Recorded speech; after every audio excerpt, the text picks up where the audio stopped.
I disagree with anyone who is on the view say great prophet Isaac Owusu Bempah MP for asem and as be or time the my daughter Mahmoud Bawumia and the MP party in general. But from my view, me who say a your dostron kon or my party no and I feel so no odi among yaw and number can be a modern fast way maybe a trip because senior or the kind of prophet Isaac Owusu Bempah or my party now will not be so consistent on every Sunday to say something about the MP party.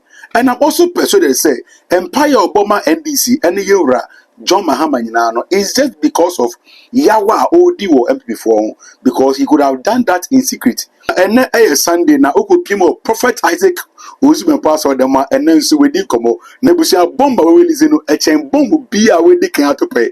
Was this to be as oh my Bawumia presidency da. Now as a matter of fact, they done parade ayano.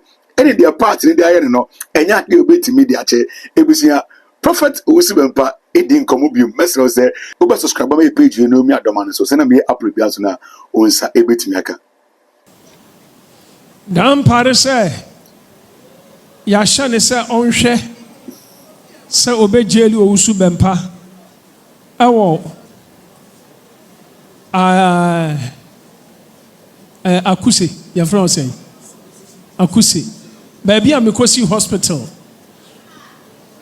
even am kosi ankafo na mekosi hospital enya ona no mso mo de mekoro enya ankafo kuse akoso mo prison bi wa akoso mo kwan no so ya fe na kroni di akuse prison wo ho na sa na ehon ne nsawam hefa na nka ban akuse ne nsawam hefa na ban akuse mom wa ho okay tinkanko for krant me mesra me asiafo unzam pipi for ma jimi pa ebinu ma jimi a ma menti o ma se o mo se president mama bai o cheche o mo me dia na me ma momo che me o ma pani mama kra o no we ni papa me anka mechimo a china na kufu ado kra kan asiafo me pa chao we MPP ni na wada man ma wonka ho bi me ka MPP fo kwasiafo na omo plan fa me ho no wo de wo ye nyansani enti yonka MPP party na begu me megu party na mo de amohwe because osofo wo de fa osika no to ha fa osika no to ha mo kwa kokum me Owusu Bempah mo party no enwukura na enye me ha na enye nyame na afre me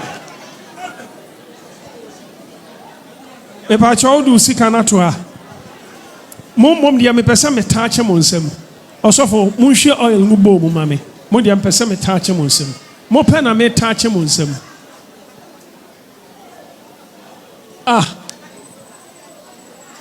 me nyame na me so ahyenkom 2013 na afena mo no ebusia we ni ne ekoso prophet Isaac Owusu Bempah aso dem glorious word no yemfa me nkoto akuse na ono dan pare se obesi to it se ye de me be kwa akotom akuse na obedi machi ate so mbe jeli me sa no ono e kan enu ti ne bo nu ntutuo IGP aya bo ntutuo IGP ye huro no ho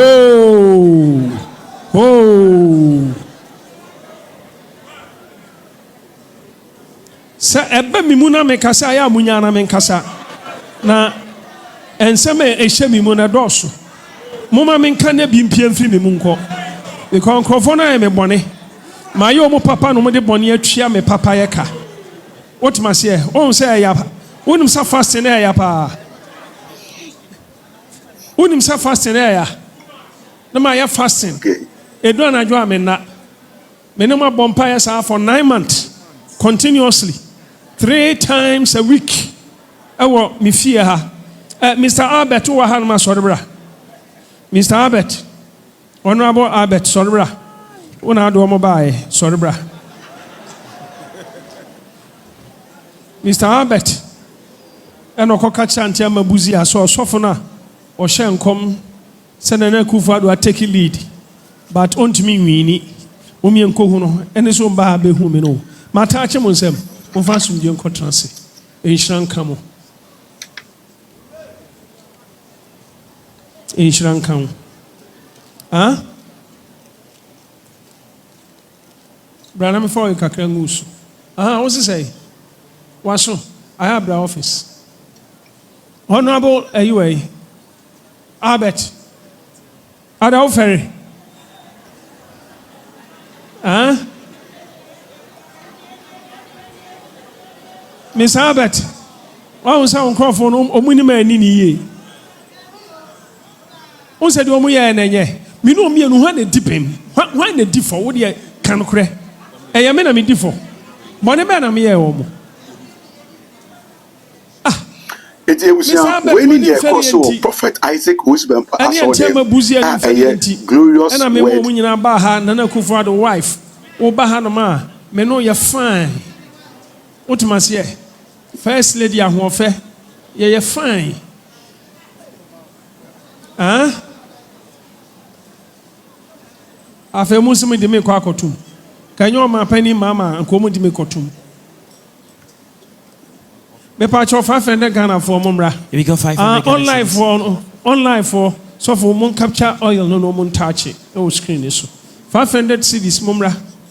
Miss Albert, meanwhile we obey me a trans here upon Abraham office in Shankan. Wife, oh yeah. Adena MPP for the years. Me can't movies are grown a media.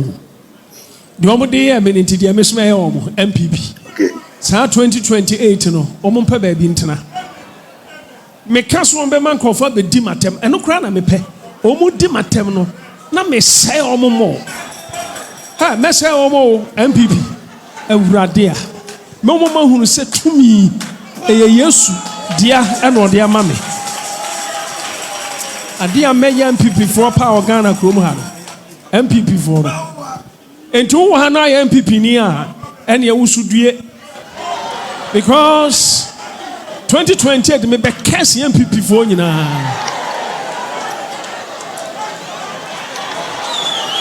Bawumia Jesus Adia be chia me ato aba na me case MPP 2028 Obi bia beto abana me MPP bia nyame no me betena wo so onkwa na nyina na ensema me kan si bi ni afa na me be keka nsem o me be kan nsem papa de me ka bia so ebesi wodi timi ya bo se no me no na di wachi wo no abusu ya nyina hwe na on samra no me kume wanya onu be wu na me wo ho asiafo me patch of for bono to anymore. It was when in the course of Prophet Isaac Owusu Bempah as all them a glorious word. Osofo montachi o munsem mame. Me kan sem se ankofo frisa me kasa kwa. Ante men kasa kwa o. Hwe. Ana me yasen ankofo frisa Owusu Bempah o twa nanum. Omo shede nimi ana mi ndwama no mo de meka bia besimisi 2028 on be we wo de body tito hey awurade a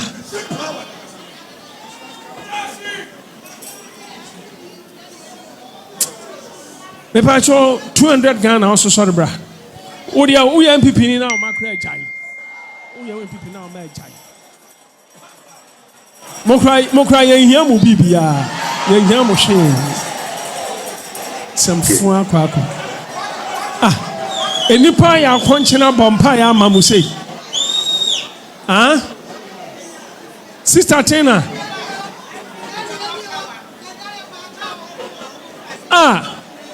no mu nyina wu sa one say MPP for patch on my MPP one so more patch on my MPP for me dia mo ya me mo anya mi mo wia na mo say di matem se me bufu so a no ma kofa nkwasiafo ma ya bi o mo nim te sem ponchirani no mo didi matem MPP Munim na mo sam obi bedidi matem bi ma ohu. Med to me Bawumia dia besi down.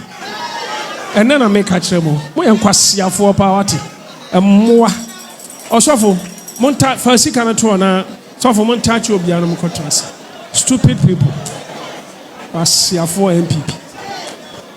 Mo bobo dampa, mo jimi. Mo sori amoso aban we cheche mo. O mo cheche hwan. No mo ye demonstration. Na bi no e na fu say you no dimbi. O ye den demonstration. Moa. Sa no mo die hwe hopes na doye, sa no mo ye no. Hopes na doye. O mo chi no for nothing. Hopes na doye. It is when the course of Prophet Isaac who's been glorious word. Na election time no duru a met dismantle mo metetimo. Mo de mo be hu de me mo. Se Bawumia be president e o Ghana ha. Why Ghana krom ha. Mo ho ya mesre. Asiafo.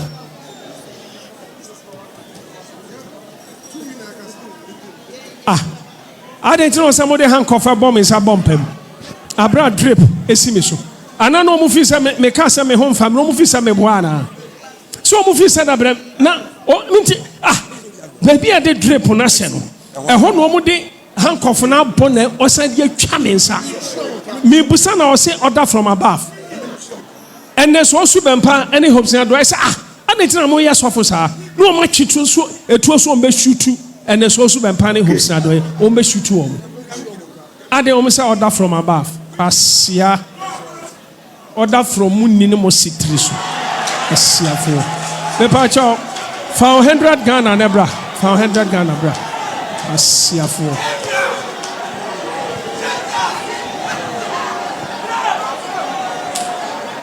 na mo MPP ade ameya mo no e o Ghana kro minimum mienu Ghana.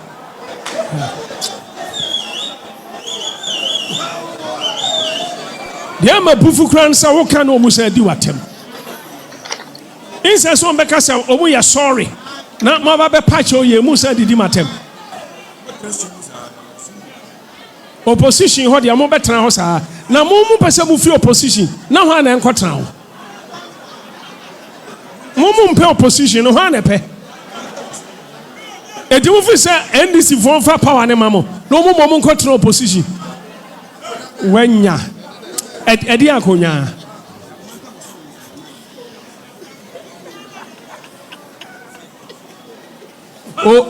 Opposition kakra motene musu. Entinka o man pani ma mo so ni fra konya no so na nkonfa ma mo ana sedi. Ana NDC di omudi akonya na enye amomo no bu. When in the also Prophet Isaac who's been saw them. Glorious word. Kenoforia Tajania Quatra Bruchri, where Digan Escajania Quatra Bruchri, Asiafo, Mosora Mose, NDC for Chichim. Mepacho, Aka 50 Ghana also for the Ebra, Opa Abra Pessoa Memma, die. That was it.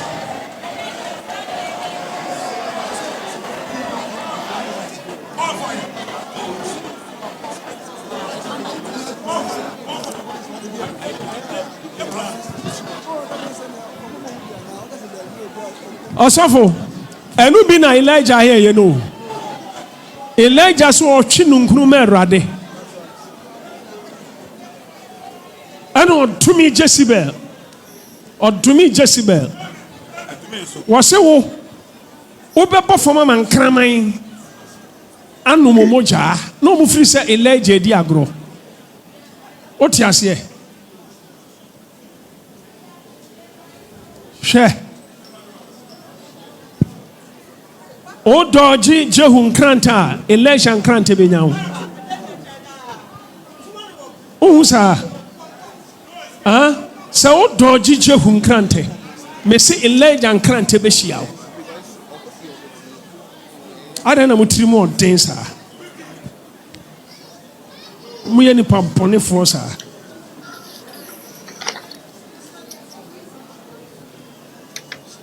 Inshran kamu. Inshran kamu.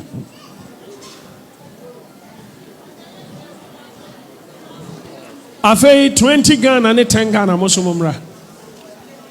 And the crowd ya monte 2028 na mobetensem. Election time no ebeduru ha na mobetensem. Na mehe obi o ha na mobekọ akoto aba na ma MPP. Mama bai. Osofo montache omo. Ye.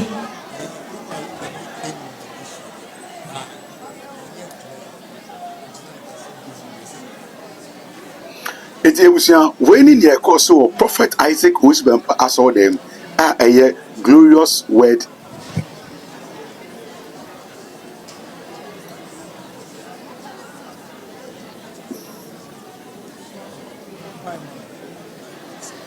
Huh?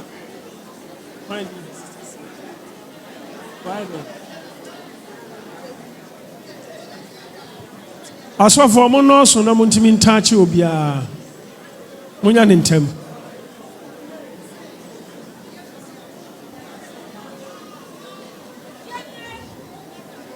Obia so a obeka se tia se adentina me dia bufu akasa saa ade atia MPP nyame ontua oka.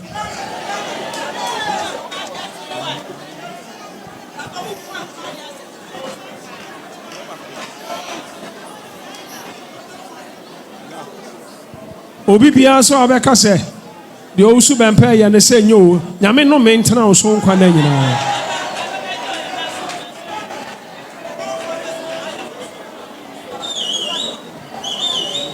Asofo fa oil touch mami aso. Fa oil touch mami aso. Afe asofo se yabo afori awie. De me ye no wa wonti ase ejai. Upo maye. Mesa ye de chance kra. Ene kra de a light. Ni enya wura 2027. Next year how kono mo be hu de besi.